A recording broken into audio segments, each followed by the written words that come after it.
Kabanata 2691. Ikaw naman, alam mo ba kung bakit kita pinapakuha ng birth control habang pinapagamit din kita sa skincare? Iba ka sa ibang babae dahil hindi mo alam kung kailan ka makontento. Alam kong darating ang araw na ito. Tinulak ni Zephyr si Roxy palayo. Parang bulaklak na nalante si Roxy. Sabi mo buntis ka, bakit hindi ko hilingin sa mga doktor na suriin kung maaari kang mabuntis? Ang kanyang pagbubuntis ay peke dahil gusto lang niya ng paraan. Pero bakit? Bakit kailangan niyang maging malupit? Tumawa siya. Kung alam mo, bakit mo ako pinananatili sa tabi mo? Dahil sa mukha nito. Alam mong kapalit ka lang pero nanatili pa rin dahil sa pera at katayuan. Sabi ko na nga ba hindi kita masyadong siseryosohin. Kinukuha lang namin ang kailangan namin. Sa tingin mo ba ay sapat ka na para manatili ako? Dahil lang sa mukha niyan. Napakatanga niyan. Noon pa man ay malinaw ang isipan ni Zephyr, ngunit nagkunwari siyang hindi iyon ang nangyari. May impresyon si Roxy na hindi magsasawa si Zephyr sa kanya dahil lang sa kamukhang kamukha niya si Daisy. Kahit na siya ay mahusay sa mga lalaki, kahit anong gawin niya ay nagtatrabaho lamang sa mga matatandang lalaki. Hindi nahirapan si Zephyr na makakuha ng babae, kaya bakit siya mahuhulog sa kagandahan nito? Namanhid si Roxy na para bang nabigla ang lahat ng kanyang plano. Nasira ang bulag niyang kumpiyansa. Matagal nang kumalat online ang balita tungkol kay Roxy at napalitan lamang ng balita tungkol sa cast para sa pelikula ni Donnie. Ni-retweet ng team ni James ang mga update tungkol sa pelikula. #Hello, Mr. Ledger. Matapos lumabas ang kanyang larawan sa kasuotan ng karakter, naging trending ito. Magiging maliwanag ang kinabukasan ni #James. Yung lalaking iniidolo ko ng ilang taon. Sana magkaroon ka ng magandang kinabukasan. Ang kailangan lang ni James ay itfog para ihiwalay ang kanyang pangalan sa masamang pag-arte. Ayos lang ang acting niya. Bakit napakaalat mo? Kilala mo ba siya? Marunong siyang umarte, pero patuloy siyang nakakuha ng mga karakter na assholes at hindi nabigyan ng pagkakataong gumanap. Marami na siyang pinagbuti. Hindi mo siya kailangang magustuhan, pero pwede ka ring manahimik. Pinasara ng kanyang mga tagahanga ang mga netizens na nagreklamo tungkol sa kanyang husay sa pag-arte. Nalaman ng maraming tao na Who Killed Her ay hinango mula sa script ni Frasier na pinangalan ng Suicidal Christmas. Nakuha pa ng lahat ng nakabasa ng nobela ni Frasier ang kanyang pen name. Sinulat din ni Frasier ang orihinal na screenplay ng itfog, ngunit dahil hindi pa siya sikat noon, ang mga karapatan ay ibinente ng Dither, ang website kung saan ito na i-publish. Nang maglaon ay inangkop ito sa itfog. Ang manunulat na bumili ng mga karapatan at muling nagsulat ng script ay sikat dahil sa orihinal na gawa ni Frasier. #nilabag ng website ang mga batas sa copyright. Hindi ba dapat nasa manunulat ang copyright? Paano nila ito maibebenta ng hindi nagsusuri sa manunulat? Nakakadiri. Napakabait ni Mrs. Goldman na hindi gumawa ng aksyon laban sa kanila. Ang hipag ni #Daisy ay may mas malaking isda na iprito at walang pakialam sa ganoong kaliit na website. Dahil ina-adapt ni Donnie Winslow ang script, wala silang pakialam kung ano ang ginawa ng website dahil minamaliit nila siya. Hindi inaasahan ni Frasier na magte-trend ang kanyang alias dahil tumigil na siya sa paggamit nito ilang taon na ang nakararaan. Kabanata 2692. Gayunpaman, nang makita ni Frasier na nagsimulang mag-usap ang mga tao tungkol sa trabaho niya sa Dither, natuwa siya rito. Siya ay hindi bababa sa nakakakuha ng ilang pagkilala. Bigla siyang nakatanggap ng tawag mula kay Leia. Frasier, narinig kong sinabi ni Norman na bumalik na kayo ni Donnie para maghanda para sa bago mong pelikula. Kamusta na? Tumayo si Frasier, pumunta sa bintana, at saka ngumiti at sumagot, ginagawa ng crew ang set sa comforts, pero hindi tayo magsisimulang mag-film. Kailangan muna nating sanayin ang mga artista. Panunokso ni Leia, nagsisimula ka ng maging sikat na screenwriter ngayon. Malapit nang maging malaki, wala namang nagbabago. Gusto mo bang pumunta dito? Tumigil si Leia nang matanggap ang kanyang imbitasyon, saka ngumiti. Huwag kang mag-alala, pupunta ako doon sa araw ng iyong kasal. Nang matapos ang tawag ay bumaba si Frasier at nakita niya si Didi na nakikipaglaro kay Charm sa sala. Lumapit siya at tinapik ang ulo niya. Didi, gusto mo bang bumalik at makita ang lolo mo pagkatapos ng summer break? Tumangala si Didi. Lolo, oo, matutuwa siyang makita na tumangkad ka na ngayon. Bumangon si Didi. Mahalin ba ako ni Lolo? Lumuhad si Freya sa kanyang harapan at tumingin sa kanyang mga mata. Oo naman. Sinabi sa akin ng lolo mo na miss ka na niya. Oo naman. Puntahan natin si Lolo pagkatapos ng bakasyon. Pero, nag-alinlangan si Didi. Hinawakan ni Freya ang pisngi ni Didi. Ngunit binigyan kami ng guro ng ilang takdang aralin na humihiling sa amin na magsulat tungkol sa aming mga ama. Hindi ko alam kung ano ang isusulat ko. Ibinaba niya ang kanyang ulo dahil hindi pa niya nakilala ang kanyang ama. Napatigil si Freya habang nililibot ang paningin sa paligid dahil hindi niya alam kung paano siya sasagutin. Biglang sumulpat si Colton sa may pintuan. Mahal ka ng iyong ama at iyon lang ang kailangan mong malaman. Tumingin sa kanya si Didi at tumagilid ang ulo. Totoo ba iyon? Tumango si Colton. Kung hindi ka mahal ng tatay mo, wala ka dito. Napatingin si Didi kay Freya. Pero bakit ayaw niya akong itago? Hinawakan ni Freya ang buhok niya. Hindi totoo yan. Wala na lang siya. Alam mo ba ang mga bituin sa langit? Pinagmamasdan kanya mula doon. Kahit na ito ay isang fairy tale na kasinungalingan, ang pagsasabi sa kanya ng katotohanan ay magiging labis para sa isang bata. Mga bituin. Tumingin si Didi. Sabi ng teacher ko, magiging mga bituin ang mga tao pagkaalis nila. So, iniwan na tayo ni Dad, di ba? Pumunta si Colton sa likod niya at ipinatong ang kamay sa ulo niya. Pero makikita mo ang mga bituin kung titinggala ka. Tumango si Didi. Tumango rin si Colton. Magiging bituin tayo balang araw, at ikaw din. Tumangala si Freya kay Colton, na mukhang seryoso, at hindi maiwasang mapangiti. Mukhang alam ni Didi kung ano ang isusulat noon, kaya kinuha niya ang kanyang libro. Tatapusin ko na ang takdang aralin ko. Umakyat siya sa hagdan. Pinagmasdan siya ni Charm na umakyat at nagsimulang mag-baby talk habang inaabot ang kamay niya na parang gustong pumunta kasama niya. Binuhat siya ni Colton. Gagawin niya ang kanyang takdang aralin, kaya hindi mo siya makakasama, okay? Hindi natuwa si Charm doon kaya kinawayan niya ang kamay niya, hinawakan ang mukha niya, saka itinulak palayo. Tumayo si Freya at hinawakan ang kanyang maliliit na kamay. Galit ang aming maliit na sanggol. Ayaw na ni Charm na buhatin pa siya ng kanyang ama. Pinunasan ni Colton ang kanyang mga templo. Tiyak na natuto ang batang ito sa iyo. Kabanata 2673. Kinalong ni Freya si Charm. Hindi ka ba masaya? Wala akong choice. Walang magawang tumawa si Colton. Nilagyan niya ng medyas si Charm. Kayong mag-ina ay pareho sa bagay na ito. Manibuli mo ako. Sinabi ni Freya kay Charm, halikan mo ang daddy mo, o hindi siya magiging masaya. Nilapitan niya si Charm at ang huli ay nagtanim ng palpak na halik na may laway sa pisngi ni Colton. Inis na inis si Colton pero niyakap pa rin silang dalawa at gumanti ng halik. Sumulat si Didi ng isang sanaysay. "My dad is a star," at nakakuha ng unang premyo sa kanyang taon. Nang basahin niya ang kanyang sanaysay sa panahon ng asambleya, naawa ang lahat ng guro sa batang babae na nawalan ng ama. Naroon sina Freya at Colton sa simula ng kaganapan sa taon ng pag-aaral. Nakatayo sila sa labas ng kanyang silid-aralan at nakinig sa kanyang binabasa. Pinagdikit ni Freya ang kanyang mga lobby, ngunit nakita siya ni Didi sa bintana. Ngumiti siya at kumaway sa kanya para pasayahin siya. Lumapit ang kanyang guro sa klase. "Nandito ka ba para makita si Didi?" Tumango si Freya. Sabi ng guro, nakakatouch ang sanaysay ni Didi. Ang pagkawala ng kanyang mga magulang sa murang edad ay napakalungkot. Hinawakan ni Colton ang balikat ni Freya at sinabi sa guro, "Pakiusap, alagaan mo siya sa paaralan." Ngumiti ang guro, "Gagawin ko. Mabuting babae si Didi, at sobrang gusto ko siya." Nagkatinginan sina Freya at Colton at ngumiti. Palakpakan ang nanggagaling sa loob ng silid-aralan dahil natapos niyang basahin ang kanyang sanaysay. Yumuko siya at tuwang-tuwa. Hindi na siya ang mahiyaing babae na may mababang pagpapahalaga sa sarili. Isa na siyang masayahin at masayahing babae.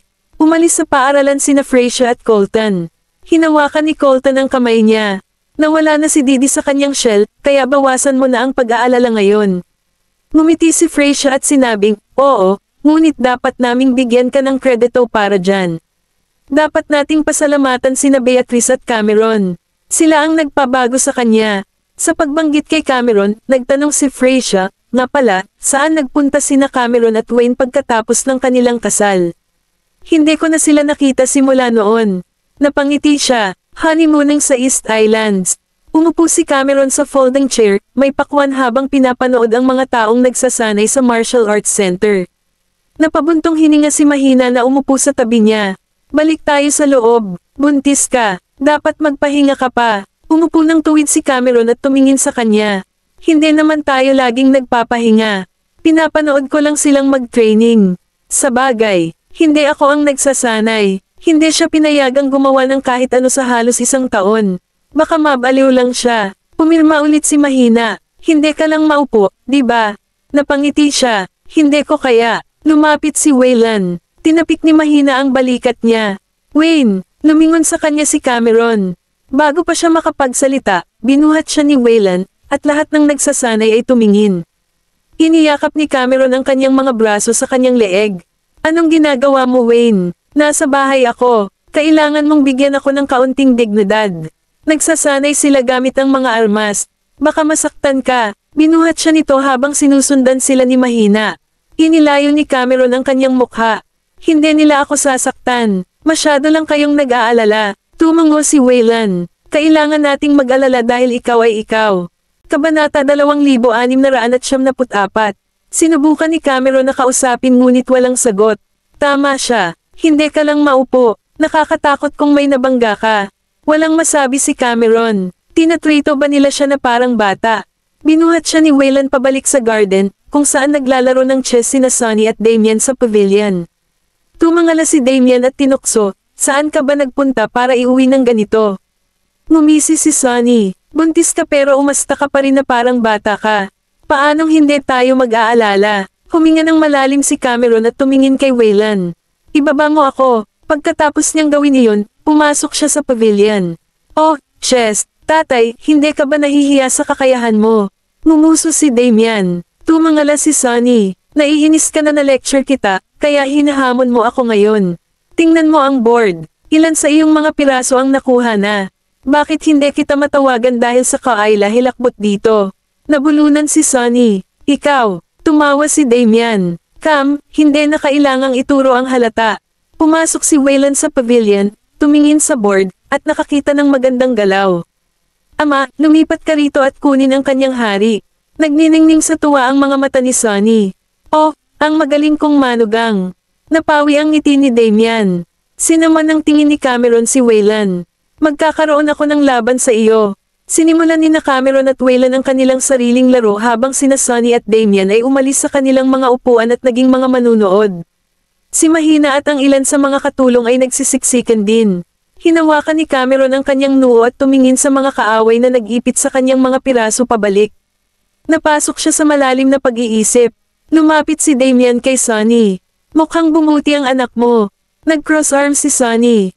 Hindi siya nakikipaglaro laban sa iyo o sa akin upang ang pagpapabuti ay hindi makakatulong ng malaki. Napatingin siya kay Waylan, na panay ang takbo ng paglalaro, at mas natuwa. Iyan ang paborito kong manugang. Sa sandaling iyon, may dumating upang magulat. Sir, hinihiling ng isang Mr. Wickham na makita ka.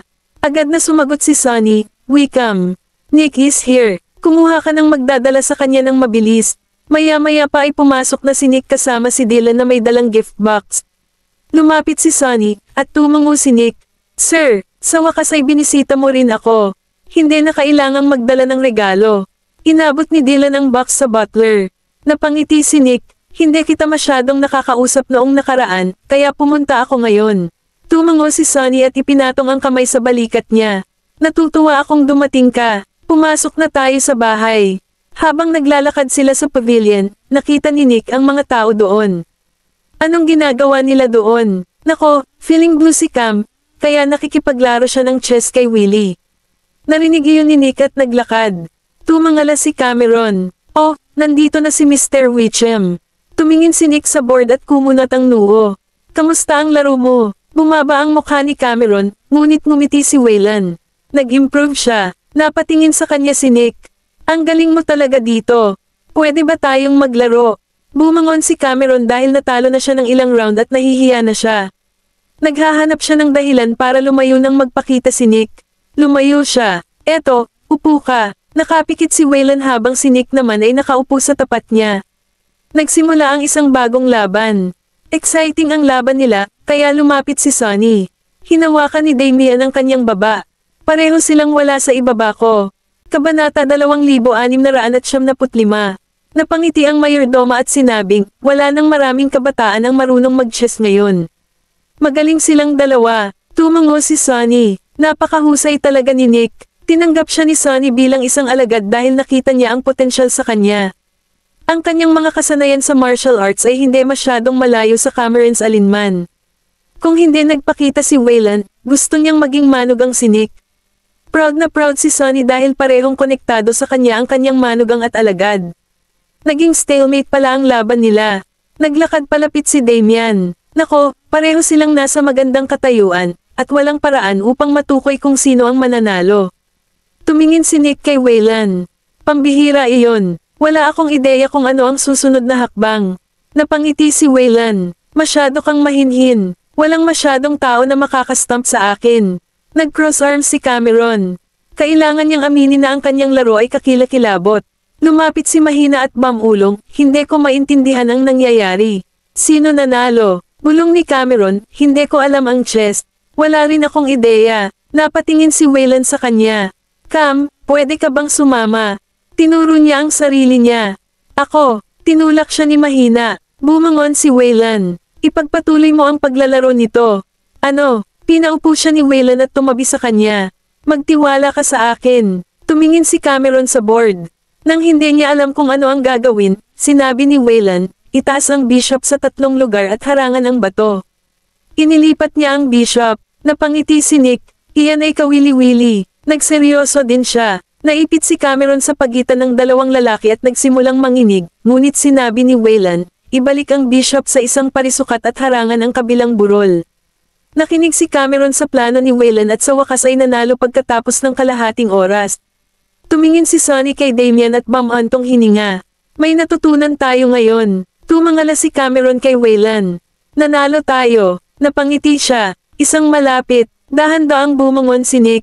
Natalo ako. Tumayo si Cameron at inaliw siya. Hindi naman masama iyon. Kung ako lang, malapit na akong talo pagkatapos nating magsimula. Mas masama ako. Pati si Sonny ay nakaramdam ng hiya. Natutuwa akong nalaman mo iyon. Humalaklak si Damian. Sige, matagal na itong laro. I'm guessing gutom na lahat ngayon.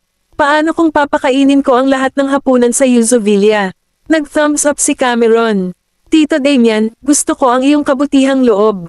Nagtawanan ang lahat. Noong gabing iyon, tahimik ang buong East Islands, at maririnig ang awit ng mga insekto sa kakahuyan. Si Cameron at Wayland ay nakaupo sa hardin, nakatingin sa mga bituin. Ipinatong niya ang ulo niya sa balikat nito. Ang mga bituin dito ay tila mas maliwanag kaysa dati. Napangiti siya. Hindi ba pareho? Umupo si Cameron. Hindi pa ako nakipag-stargaze sa sino man dati. Hinawakan ni Wayland ang kamay niya. Magagawa ko ito sa iyo kung nasiyahan ka. Yumuko si Cameron at ngumiti. Tumayo si Nick sa pavilion hindi kalayuan doon at tumangala sa kalangitan sa gabi pagkatapos silang tingnan. Lumapit si Sonny na nakapijama habang nasa likod ang mga kamay.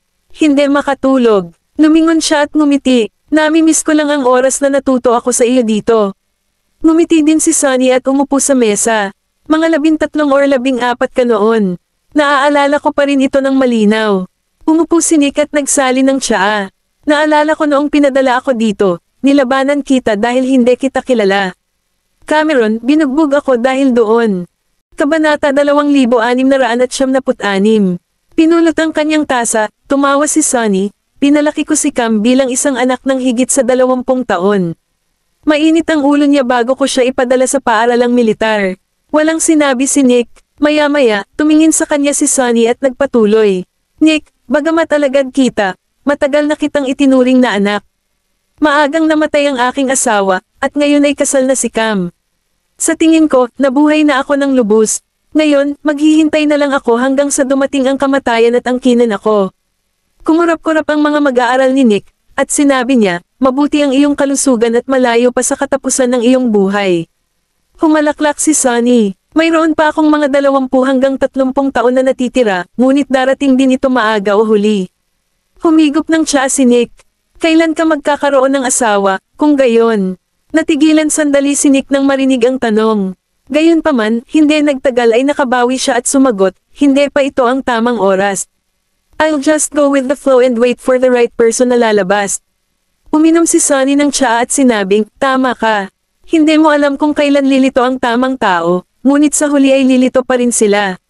Makalipas ang 4 na buwan, ang Honorary Gold Award Film Festival ay ginanap sa Asperia. Mayroong maraming mga bituin at mga kilalang tao na nakaupo sa mga upuan ng madla. Magkasamang nakaupo sina James, Hannah, at Howard. Ang iba sa mga celebrity at aktor ay may kanya-kanyang designated seat habang si Amy ay nakaupo sa tabi nila.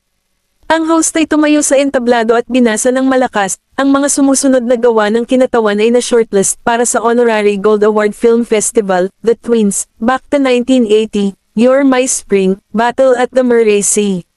Matapos basahin ng host ang listahan ng mga gawa, huminto muna siya ng ilang segundo bago nagpatuloy na may ngiti sa lobby.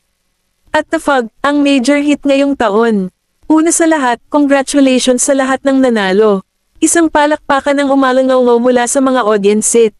Lumapit si Hannah kay James at sinabing, kung hindi mo pa rin nakuha ang award pagkatapos sumali sa pelikulang ito, madidismaya sina Daisy at Mr. Johnson. Nag-click si James sa kanyang dila at sinabing, it's none of your business, right? Ngumuso siya, nag-aalala lang ako sa'yo. Pagkatapos nito, inihayag ang nanalong direktor, at tulad ng inaasahan, nakuha ni Shannon ang parangal para sa pinakamahusay na direktor kasama ang The Fog. Umakyat si Shannon sa entablado upang tanggapin ang parangal at nagpahayag ng kanyang talumpati. Salamat sa inyong lahat na nandito, sa lahat ng mga bisita, at sa mga aktor na nakatrabaho ko sa The Fog. Lahat kayo ay the best. Kung wala ka, hindi ako makakatayo dito. Siyempre, gusto kong pasalamatan ang production team ko at ang 2 pang tao, na parehong pamilyar sa iyo, sina Miss Vanderbilt at Mr. Knowles. Noong nag-shoot kami sa Coralia, nakatagpo kami ng blizzard at naiwan sa snow dahil nasira ang aming sasakyan. Sina Daisy at Mr. Knowles ang nagbigay ng kanilang sasakyan sa production team para magawa nila. Lumikas kasama ang kanilang mga kagamitan habang nanatili sila sa amin sa panahon ng blizzard. Natahimik ang lahat ng nasa audience seat. Mahigpit na hinawakan ni Shannon ang kanyang trepeo at nagpatuloy. Bagaman marami kaming naharap na problema noong panahon ng shooting, nagawa pa rin namin ito sa huli at nakakuha ng ganoong positibong tugon mula sa lahat. This isn't my own effort but the joint effort of all the crew members and cast. Gusto kong pasalamatan ang lahat para dyan. Pagkatapos niyang magsalita, yumuko siya sa mga manunood, at umalangaw-ngaw ang isang malakas na palakpakan. Matapos ipahayag ang iba pang mga parangal ng direktor, oras na para sa mga parangal ng aktor. Mayroong higit sa 10 hinirang na aktor. Ang ilan sa kanila ay mga veteranong artista, habang ang iba ay mga karanasang artista. Maging sina Howard at Daisy, na hindi nakadalo sa festival dahil sa kanyang pagbubuntis, ay nominado. Binaliktad ng host ang huling pahina at sinabing, mukhang may isa pa tayong panalo, at ito ay nakakagulat. Ang nominado na ito ay makakatanggap ng parangal sa unang pagkakataon. He's able to get approval from the public for his first movie, so I'm sure she must have put in a lot of effort. Kabanata 2677. Napalingon ang lahat at nakatutok kay James. Maging si James mismo ay natulala. Dahil isusurprise namin siya, we decided to put his name at the end of the list. Halika, bigyan natin ng palakpakan si Mr. Tell para batiin siya sa pagkapanalo niya ng Best Actor Award para sa kanyang unang pelikula, The Cloud. Bumangon si James na hindi makapaniwala habang nagpalakpakan ang lahat. Tinulak siya ni Hannah at sinabing, ano pa ang hinihintay mo? Bilisan mo, blunt ka ang ulo ni James habang naglalakad papunta sa stage. Pagkatapos niyang kunin ang award, magbibigay siya ng talumpati. Gayunpaman, natahimik siya ng matagal at mamulong, hindi ako nananaginip, di ba? Nagtawanan ang lahat ng nasa audience seat. Natatawang sabi ng host, actor ka na talaga, Mr. Tell. Dahil maaari mong matanggap ang award na ito, nangangahulugan ito na kinilala ka ng lahat. Hindi ito panaginip. Ako, hindi ko alam kung ano ang sasabihin ko, sabi ni James, hindi makapaniwala ang boses. Pakiramdam ko ay sumikat na ang araw mula sa kanluran. Hanggang ngayon, hindi pa rin ako makapaniwala na nanalo ako ng award. Alam kong hindi ako magaling na artista, at iniisip ng manager ko na hindi ako magaling, pero nagpapasalamat ako na hindi niya ako binitawan. Pagkatapos niyang magsalita ay natahimik siya sandali bago nagpatuloy.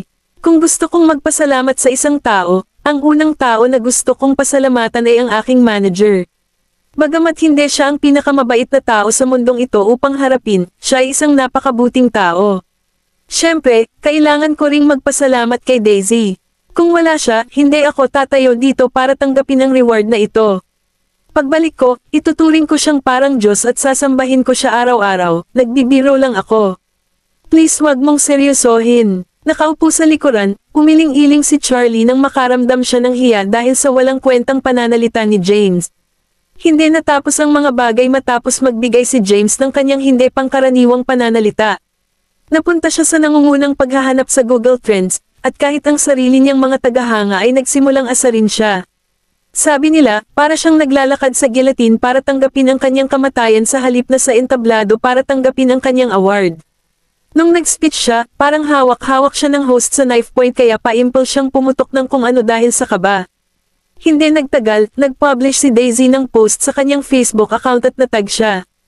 Hashtag tulad ng inaasahan sa iyo, mahal kong kapatid. Hashtag, sagot ni James sabay tag din sa kanya. Hashtag Diyos, mangyaring tanggapin ang aking busog. Hashtag, sumali si Charlie sa gulo at natag si James. Hashtag huwag sabihin sa iba na isa ka sa Tenet Media kapag lumabas ka mamaya. Hashtag, sagot ni James kay Charlie sa pamamagitan ng pagtag sa kanya. Hashtag sasabihin ko lang sa kanila na sayo ako. Pareho lang naman diba? Hashtag, nagtawanan ang lahat ng netizen sa comment section ng Facebook ni James. Hashtag hahaha, dapat sobrang speechless ng manager niya. Hashtag, hashtag ituloy mo, James. Kung gusto mong maging matagumpay, Daisy lang ang pagpipilian mo. Hashtag, hashtag huwag kang mag-alala, takpan ka ni Daisy. Hashtag, hashtag siya ay isang gwapong binata kapag hindi nagsasalita, ngunit kapag ibinuka niya ang kanyang bibig, nagiging ganap siyang kakaibang tao. Hashtag, sa Tyler 10, si Daisy ay tumatawa habang nag-i-scroll sa mga komento. Bigla siyang nakaramdam ng kirot sa kanyang tiyan, at dali-daling inilapag ni Knowles ang gatas sa kanyang kamay. Lumapit siya sa kanya at tinanong, ano ang nangyari? Ang tiyan ko, masakit, nanganak na ba ako? Sigaw niya. Nagngangalit ang kanyang mga ngipin, binuhat siya ni Knowles at nagmamadaling lumabas ng silid upang humingi ng tulong. Sa Baseburg Obstetrics and Gynecology Hospital. Dumating sa ospital sina Freya, Colton, Maisie, at Nolan. Nang makita ni Maisie si Knowles, tinanong niya, malapit na bang manganak si Daisy? Tumango si Knowles habang nag-aalalang nakatingin sa delivery room. Mas maagang dumating ang due date niya. Inaasahan at natatakot siya na baka may mangyari. Inalo siya ni Freya, huwag kang mag-alala, magiging maayos din si Daisy. Kabanata 2678. Walang nakakaalam kung ano ang nangyayari sa delivery room. Si Maisie at Nolan ay nag-aalala para kay Daisy, habang sina Freya at Colton ay naghihintay na humihingal. Pabalik-balik si Knowles sa koridor. Alam niya na ang paggawa ay isang mapanganib na proseso. Kahit na ang teknolohiyang medikal ngayon ay advanced, ang mga babaeng nangganganak ay magdurusa ng higit o mas kaunti. Makalipas ang 2 oras, lumabas ang doktor sa delivery room. Lahat sila ay nagtipon sa paligid niya at nagtanong, kamusta na siya ngayon? Sandaling natigilan ang doktor, ngunit hindi nagtagal ay natauhan siya at nagtanong, kapamilya ba kayong lahat?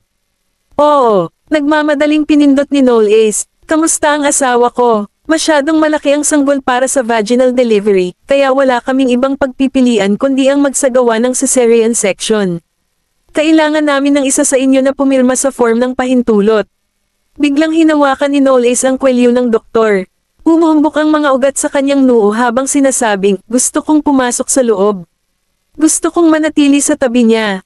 Nag-alinlangan ang doktor. Nang maramdaman ang pag-aalinlangan ng doktor, humakbang si Nolan at mariing sinabi, asawa siya ng anak ko, kaya papasukin mo siya. Pipirmahan ko ang form ng pahintulot. Kinuha niya ang form at pinirmahan ang kanyang pangalan. Ang oras ay ang kakanyahan. Ang priority namin ngayon ay iligtas ang anak ko. Bilisan mo at simulan mo na ang operasyon.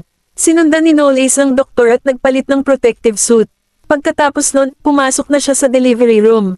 Nang makita niyang namumutla na ang mukha ni Daisy at pagod na hindi na niya magawang umiyak o sumigaw pa, naramdaman niyang may kumapit sa kanyang puso. Naglakad siya paarap at hinawakan ang kamay ni Daisy. Huwag kang mag-alala, nandito ako. Isang mahinang ngiti ang ibinigay sa kanya ni Daisy nang makita kung sino siya. Paus ang boses niya nang sabihin niyang, napakapangit ko ngayon, di ba? Nang makitang nag-aalala siya sa kanyang sariling anyo sa halip na sumigaw sa sakit, pinunasan ni Noel Ace ang pawis sa kanyang pisngi gamit ang kanyang palad at ngumiti na namumula ang kanyang mga mata. Siyempre hindi, ikaw ang pinakamagandang babae na nakita ko. Tinurok siya ng doktor ng anesthesia, at hindi nagtagal ay nawala ng malay si Daisy. Nagpunta si Noel Ace sa susunod na silid sa panahon ng operasyon. Nang marinig niya ang sigaw ng sanggol, naikuyom niya ang kanyang kamao. Lumabas ang doktor sa delivery room at ngumiti sa kanila. Congratulations, mayroon kang triplets, at lahat sila ay lalaki. Natigilan ang lahat ng naroon. Nagkatinginan sina Maisie at Nolan at nagtanong, akala ko ba kambal? Sumagot ang doktor, nakakita kami ng ilang mga katulad na kaso kung saan akala namin ay kambal pero triplets pala. Gayunpaman, ang posibilidad ay napakaliit, nagulat din kami. Tinakpan ni Maisie ang bibig at ngumiti, namumula ang mga mata. Siguro ito ang kalooban ng Diyos. Ito ay natural na isang magandang bagay na sila ay pinagkalooban ng dagdag na sanggol. Sa oras na magising si Daisy, gabi na. Nang makita niya sina Maisie at Nolan, tinawag niya ito. Sila, nanay. Hinaplos ni Maisie ang pisngi niya at sinabing, gising ka na sa wakas. Masakit ba? Hindi. Sa tingin ko kasi hindi pa nawawala yung anesthesia. Nilhingga ni Daisy ang kanyang ulo at nagtanong, nasaan ang mga sanggol? Kambal ba sila? Niyakap siya ni Nolan at sumagot, nagkaroon ka ng triplets. Lahat sila ay lalaki. Binabantayan sila ni Nicole at Freya sa labor room.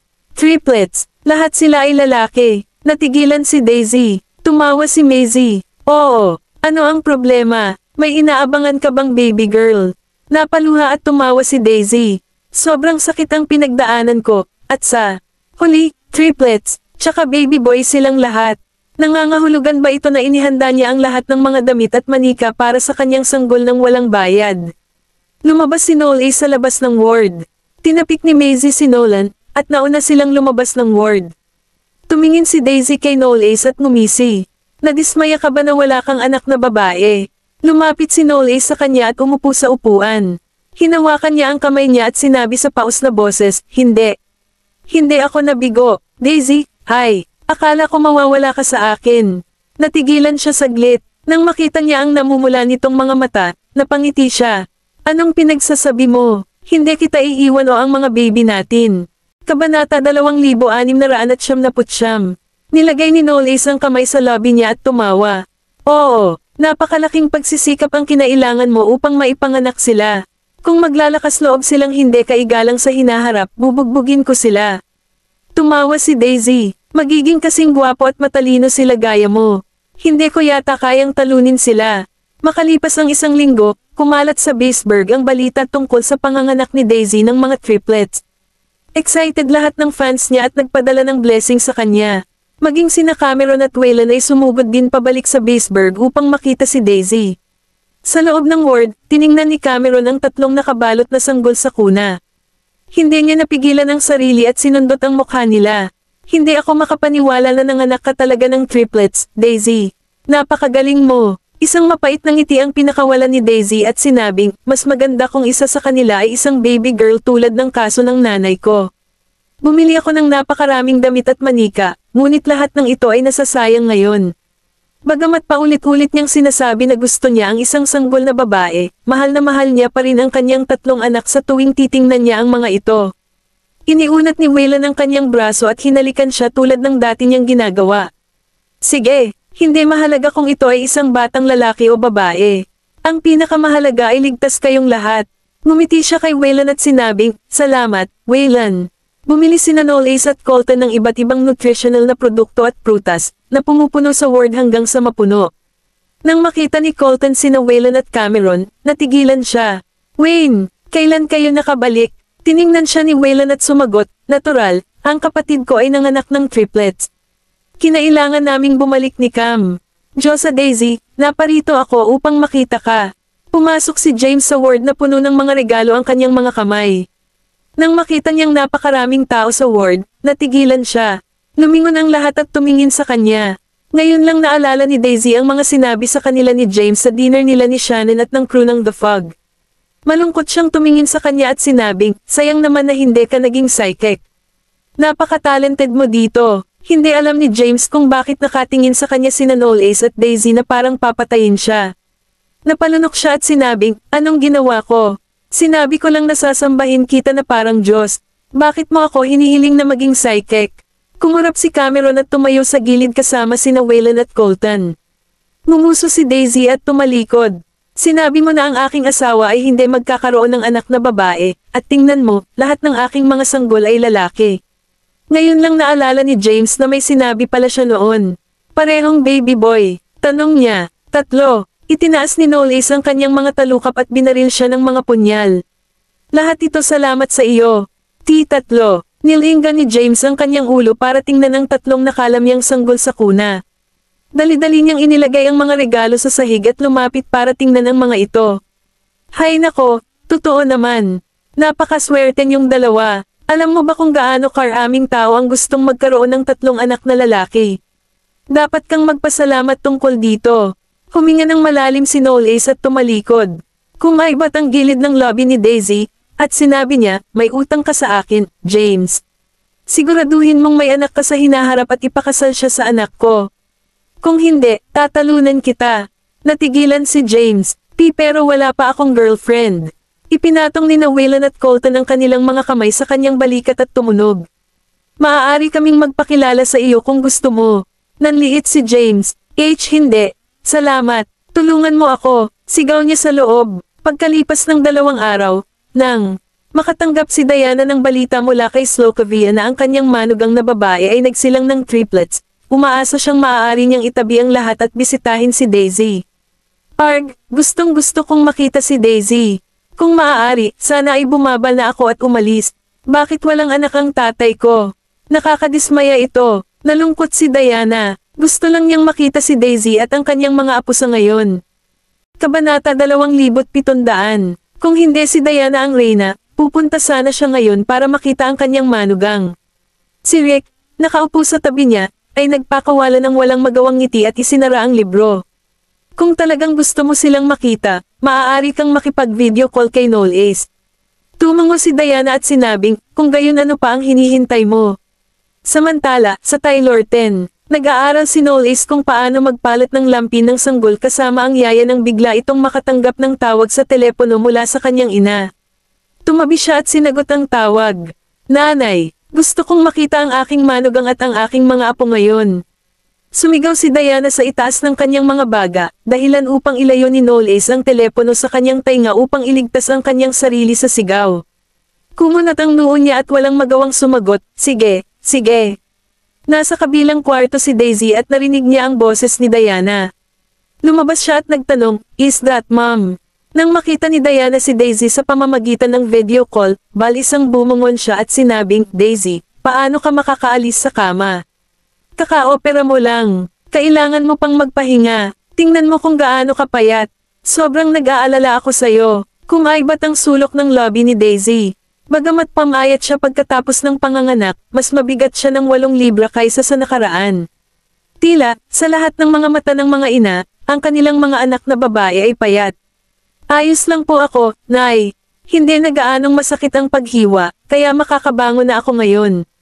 Hindi, makinig ka sa akin, hindi ka magaling. Kailangan mong makakuha ng maraming pahinga pagkatapos manganak. Or else, madali kang magkasakit in the future. Pagkatapos magsalita ni Diana, lumubog ang kanyang mukha, at sumigaw siya, Knowles. Ibinaling ni Knowles ang kamera sa kanyang sarili at walang magawang sumagot, yes, ma'am. Tandaan mong alagaan mong mabuti si Daisy. Kung hindi mo na kailangang bumalik. Okay, ipakita mo sa akin ang mga apo ko ngayon. Natigilan si Knowles. Sa loob ng baby room, hinawakan ni Diana ang screen habang tinitingnan ang kanyang mga apo sa pamamagitan ng telepono. Nako, ang ganda-ganda ng mga apo ko. Sana mahawakan ko sila ngayon. Lumapit si Rick at sinabing, nasaan ang mga apo ko? Tingnan ko. Pareho nilang inilapit ang kanilang mga mukha sa screen habang pinagmamasdan ang kanilang mga apo. Inilapag ni Knowles ang kanyang telepono at sinabing, sige, tama na, binababa ko na. Hoy, teka, bago natapos ni Diana ang kanyang pangungusap, ibinaba na ni Knowles ang tawag. Kinailangan pa niyang mag-practice kung paano magpalit ng diaper para sa 3 Rugrats, kaya wala siyang oras para i-entertain si Diana ngayon. Nakatayo sa pintuan, tumawa si Daisy. Mukhang may isang taong nagsusumikap kung paano maging isang mabuting ama. Tumawa si Noel Ace, well, hindi ako papayag na pahirapan ka pa rin nila. Lumapit si Daisy sa kanya at hinalikan siya sa pisngi. Bahagya siyang natigilan at inangat ang ulo.